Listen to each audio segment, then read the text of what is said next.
Welcome to this special edition of Diabetes Core Update. This is the last in a special four-part series where we've been discussing obstructive sleep apnea, OSA. This is important because the prevalence of OSA has increased over the last 30 years. It is closely linked to obesity, and it is common in people with diabetes. It has many consequences, including reduced quality of life, difficult to control hypertension, impaired blood glucose control, and increased rates of heart failure, MI, and stroke. It's also important for us to understand that by any estimate, it's quite underdiagnosed. I'm your host, Dr. Neil Skolnik, professor of family and community medicine at the Sidney Kimmel Medical College of Thomas Jefferson University. This special series of Diabetes Core Update is sponsored by Lilly. In the first episode, we focused on the basics of OSA. We discussed what it is and some of the underlying pathophysiology. We discussed epidemiology, how severity is described, as well as the consequences of OSA. In the second episode, we focused on making the diagnosis and interpreting the results of sleep studies. In the third episode, we did a deep dive on treatment and the different forms of treatment that are available. And now we're going to bring it all together and focus on some of the challenging decisions and changes in approaches by discussing a case in detail. Joining us for today's episode are two master clinicians. Dr. Sanjay Patel is a professor of medicine, epidemiology, and clinical and translational science, as well as the director of the Center for Sleep and Cardiovascular Outcomes Research, as well as medical director of the Comprehensive Sleep Disorders Program at the University of Pittsburgh Medical Center. Dr. Patel also wrote the New England Journal of Medicine editorial for the Surmount OSA trial, which we'll be talking a bit about later. Welcome, Sanjay. Thanks so much, Neil. It's great to be there. Also joining us today is Dr. Susan Kuchera. Dr. Kuchera is the program director of the Jefferson Health Abington Family Medicine Residency Program and is a clinical associate professor of family and community medicine in the Sidney Kimmel Medical College of Thomas Jefferson University. Welcome, Sue. Thanks, Neil. You know how much I love a good clinical case discussion. I can't wait to get into it. Great. Today we're going to focus on specific aspects of care using a case-based format to bring out learning points. What I'd like to do during this podcast is try to tease out some of the difficult decision nodes. And as is so often the case, this occurs in areas where the information is changing. And I'd like to try to make explicit areas of uncertainty, either because there's simply uncertainty in the evidence or because the uncertainty is due to evolving changes in practice habits. So let's start with a case of a 58-year-old male who presents to his primary care physician's office with a more than 1 year history of excessive daytime sleepiness, not an unusual case. He tells us that his wife reports that he has loud snoring at night to the point that they've begun sleeping in separate rooms. He often wakes unrefreshed. He struggles with concentration at work. On physical exam, he has a BMI of 36, he has a thick neck, and otherwise his physical exam is unremarkable. Sue, your thoughts at this point? This is such a common story, right? We see this in our office every single day. And when we think about pretest probability of a problem, right here, this is like super high. We know this guy has OSA, right? We know the answer.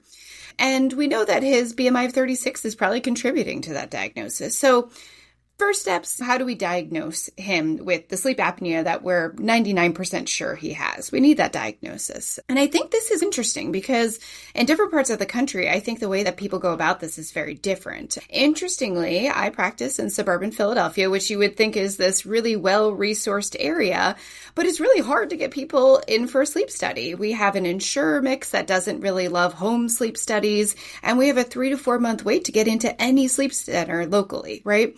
So So for me, I'm like, gosh, I know this guy has OSA. I'm going to have a hard time getting him a formal diagnosis. Where do I go from here? The more I think about this, right, and the more that practice is changing, I sure wish I could order that home sleep study because I think that would be a really great place to start.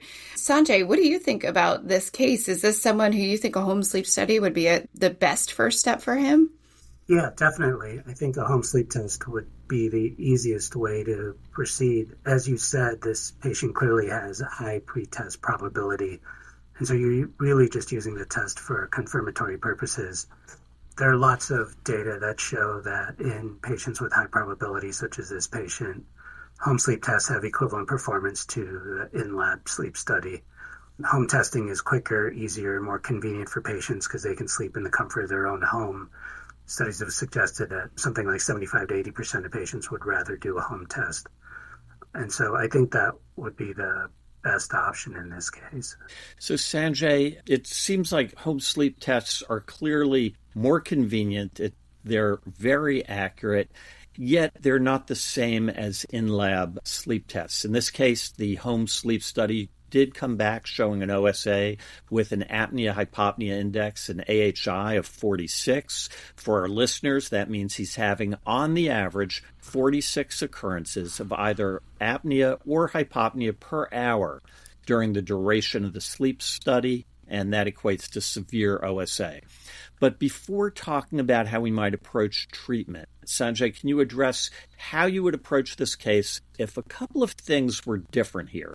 One, if his wife sometimes noted that she had periods where he'd stop breathing, although already we talked about his pretest probability is very high. If in this setting of a high pretest probability, what would you do if instead of an AHI of 46, the home sleep study showed that he only had an AHI of about 3, meaning it came back showing he didn't have sleep apnea?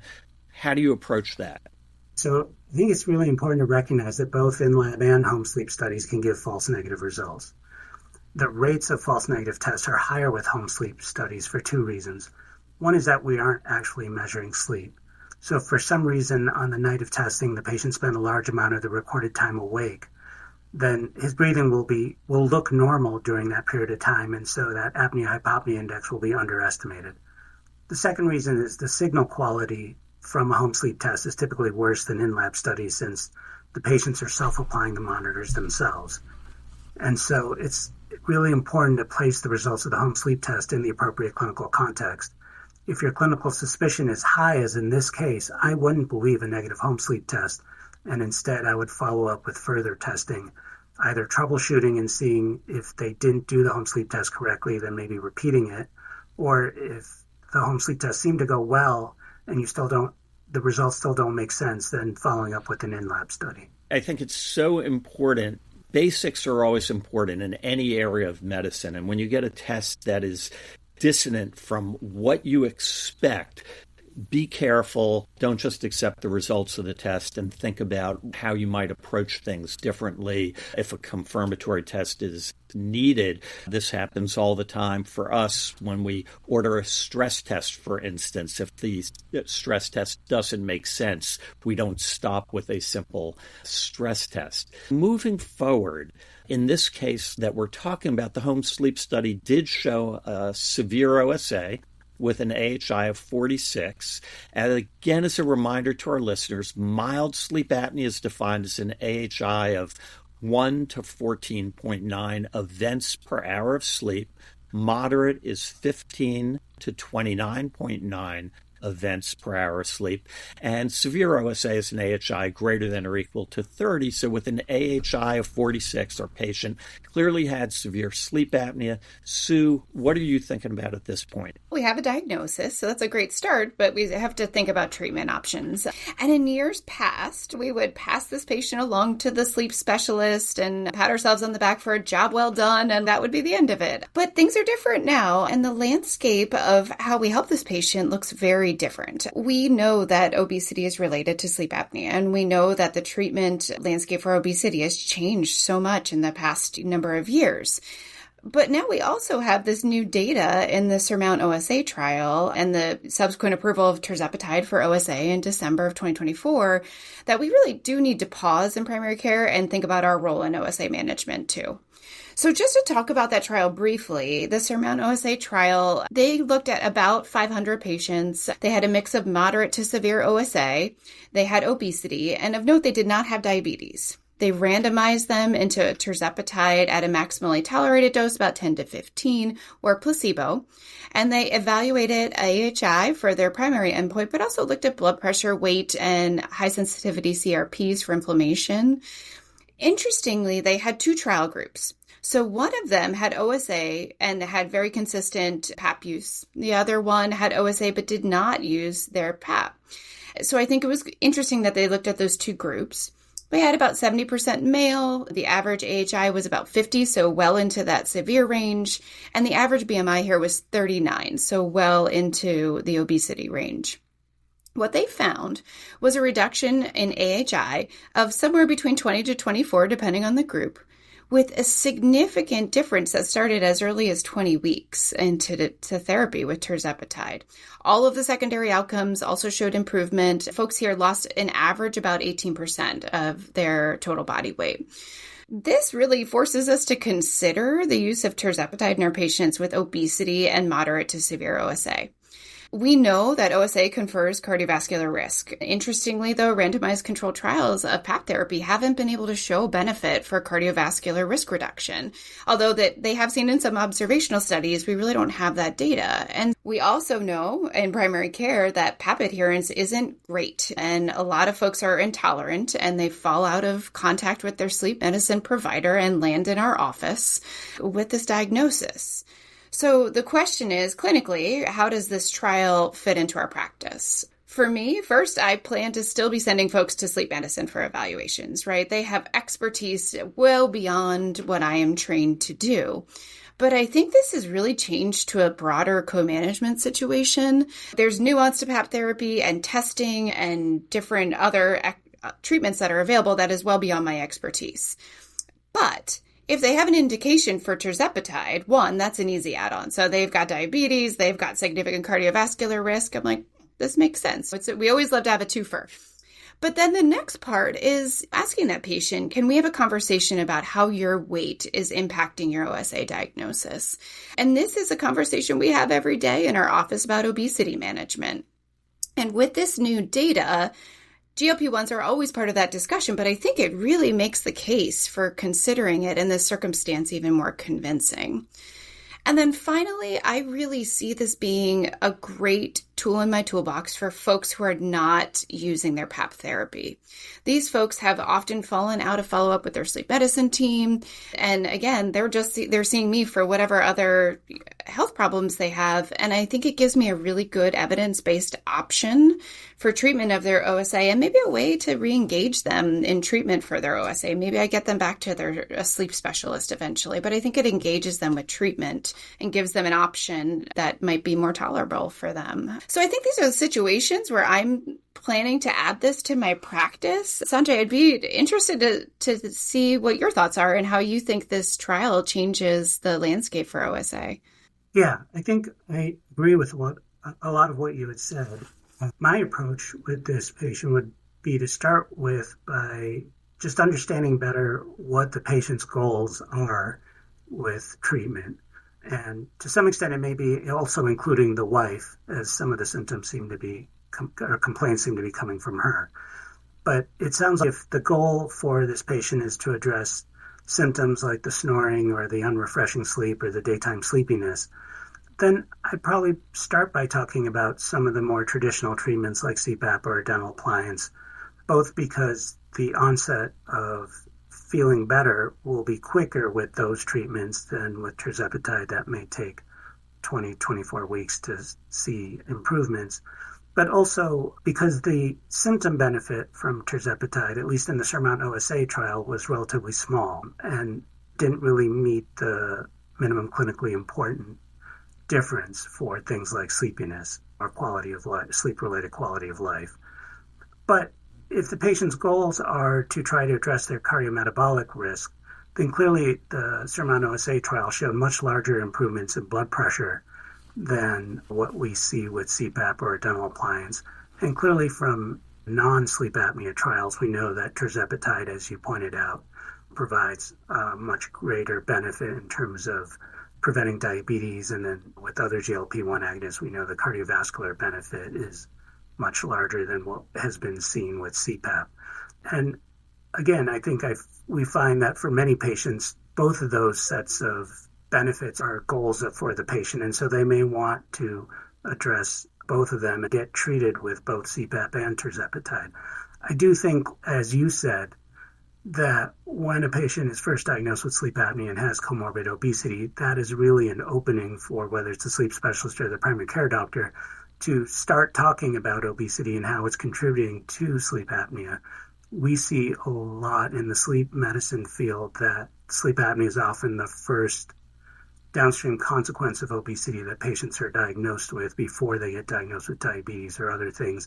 And so it's the first time patients are facing head on, hey, my excess weight is really causing me health problems, and maybe I do want to take care of that underlying risk factor. And obviously, tirzepatide gives one a potent tool to deal with that. It's interesting. I suspect that we're going to be seeing a lot more, Sue, as you mentioned, co-management. We've begun to see this with coronary disease, where GLP-1, semaglutide, was shown in a study to decrease vascular outcomes in people with previous ASCVD.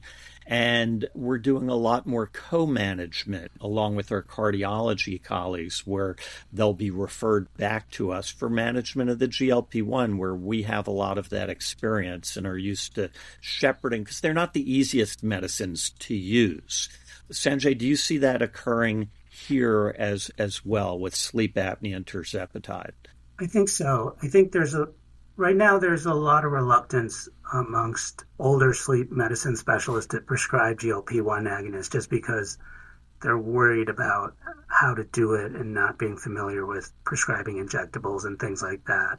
I think the younger generation of people who've done a medicine residency and have seen it in their residency, they're much more familiar with it and able to take care of it. But I think the frequency with which you may need to follow up with these people is something that we probably don't have capacity to do. And so given that primary care is generally comfortable with it, it seems like the obvious thing to hand off and co-manage with. Yeah, that makes sense. Sue, are there any other questions that you might have that you see coming up?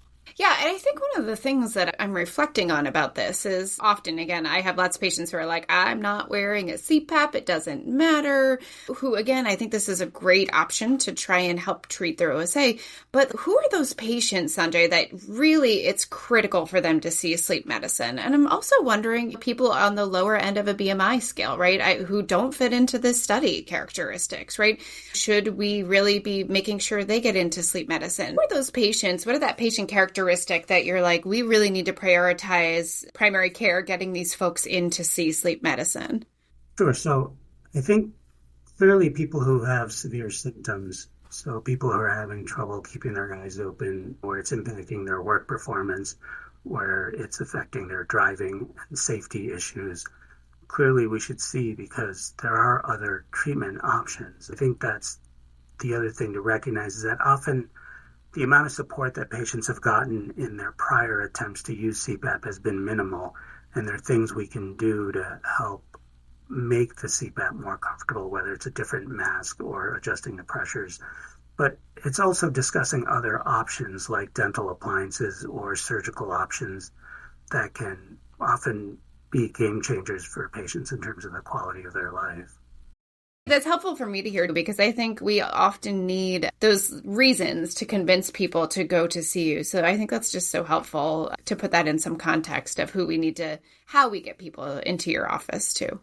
Now, I have a question. The patient like the one we discussed here, who we have a high clinical suspicion, and say in an area like Sue and I practice in, where it can be a few months till they get into the sleep lab, is there any reason not to start prescribing tirzepatide, because he's got other indications as well? Will that interfere with your evaluation, or can we begin that and send him on?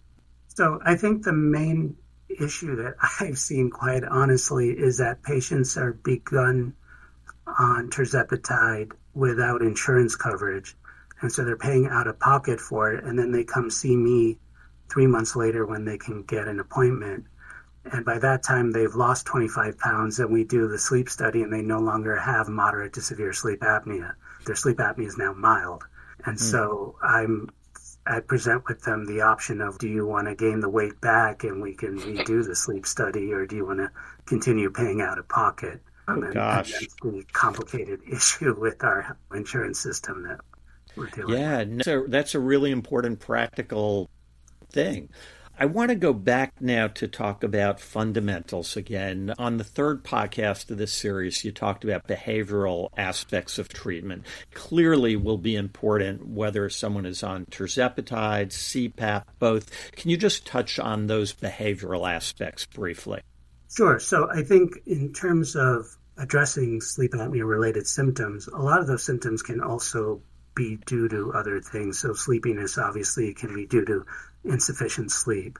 And so it's really important to make sure that the patients are giving themselves enough time, setting aside 8 hours for sleep, keeping a regular schedule, things like that. In terms of things that can help improve their sleep apnea, avoiding alcohol close to bedtime and avoiding sleeping on their back, trying to sleep on their side will reduce sleep apnea severity. So those are things that can help improve their sleep apnea even without any direct treatment. But I think another important part of this is doing the lifestyle changes to help try to lose weight. So diet and exercise, and particularly exercise, has been shown to have important effects on improving sleep quality and reducing daytime fatigue. And I think if you look at the SURMOUNT OSA trial results, it's important to remember that both arms in that trial got behavioral lifestyle intervention. And you can see that the symptom improvement in the control arm was quite substantial. There ended up being a small difference between the group that got tirzepatide and the group that didn't. And some of that may be a placebo effect, but I think a large effect of that was getting all of these patients on a regular exercise regimen really helped improve their symptoms.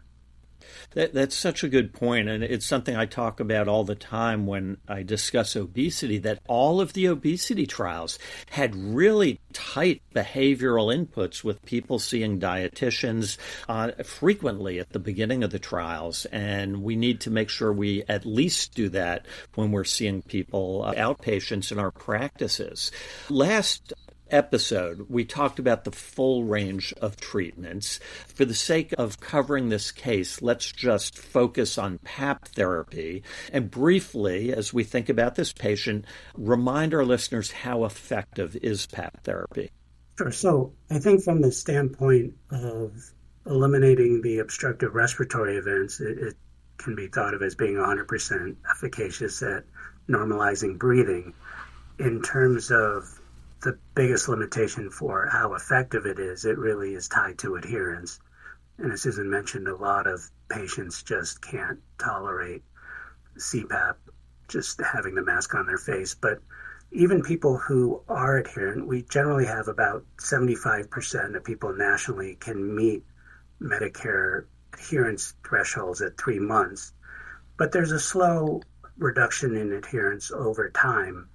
And just as with any chronic treatment, adherence slowly wanes. You really need to have a regular bedtime routine. You need to sleep in the same place every night, right? You can't really take your CPAP around other places. If you like going camping, it's complicated to take it with you if you don't have regular electricity and all of those things. So there are a lot of challenges for long-term adherence. Okay, that's helpful. And then with this patient, thinking about moving on to PAP therapy, many primary care physicians do order PAP therapy that's self-titrating. Many don't. For those that don't, can you discuss how self-titrating PAP therapy works, and does that make it easier to prescribe? Yeah, so I do think that's really revolutionized the care of patients with PAP therapy, is this ability of the machine to titrate the pressure. So currently all CPAP machines on the market are able to sense an obstructive breathing episode from the flow pattern that comes out of the patient. And so based on that, the manufacturers have developed algorithms where the pressure will go up if the machine senses there's obstructed breathing. And then if there's a period of time where the breathing looks completely normal, it will start to drop the pressure again to try to get you to the lowest pressure you need to be at. What this allows is you can start at really low pressures at the beginning of the night and not have the pressure go up until you're asleep and starting to have obstructions. And so it's a little bit easier on the patient to start low and then only go up when you need it. The other nice thing about it is you can just prescribe a wide range, like 4 to 20 centimeters of water, which is a full range of commercial CPAP machines, to every patient. So you don't need to worry about how do I prescribe it for this patient or that patient. It's the same prescription for every patient. And I imagine then that allows that change over time that we anticipate would occur. If someone started on tirzepatide, they lose 15 to 20% of their body weight, they have less obstruction. Would this automatically accommodate to that? That's another advantage, is that if the patient loses weight, the machine will automatically lower the pressure over time. And similarly, if they slowly gain weight, it will increase pressures. And so if the person doesn't follow up with the sleep specialist for 2, 3, 4 years, it's not a big deal as long as their machine is working well. That's great. So we're about out of time. We've covered a lot of ground, talked about a lot of very practical aspects of treatment and decision-making. Sue, do you have any final thoughts for our listeners? Yeah, I think this is just one more tool in our toolbox, and realizing that all of our patients are complex and multiple medical comorbidities, that we might be able to unite with one medication. And I will say it was really great to hear Sanjay go through those behavioral strategies again. I think we are really good in primary care at talking through these with patients. And so it was such a good reminder of that other piece that we should be really reinforcing when we see our patients in the office. So important. Sanjay, do you have any final thoughts for our listeners? I think it's really great that the Surmount OSA trial has gotten so much press and gotten so much interest about sleep apnea amongst the primary care community, because this is really something that we could use the help of the primary care doctors in taking care of. And Epidemiology really gives us another tool that we can really use to improve the care of these patients. So important. Dr. Sue Kuchera, thank you so much for joining us. My pleasure. Dr. Sanjay Patel, thank you so much for joining us. Thank you so much. And most of all, of course, thanks to our listeners. Thank you for joining us on this fourth and final installment of this multi-part series on obstructive sleep apnea. In the first part of the series, we focused on basics, epidemiology, pathophys, staging of severity, and consequences of OSA. In the second episode, we focused on making the diagnosis and interpreting the results of sleep studies. And in the third episode, we did a deep dive on all sorts of different aspects of treatment. And today we put it all together using a case emphasizing the practical decisions that we all deal with every day and need to make decisions about. This special series of Diabetes Core Update is sponsored by Lilly. We thank you for listening. For the American Diabetes Association, I'm Dr. Neil Skolnik. Till next time, stay safe and keep learning.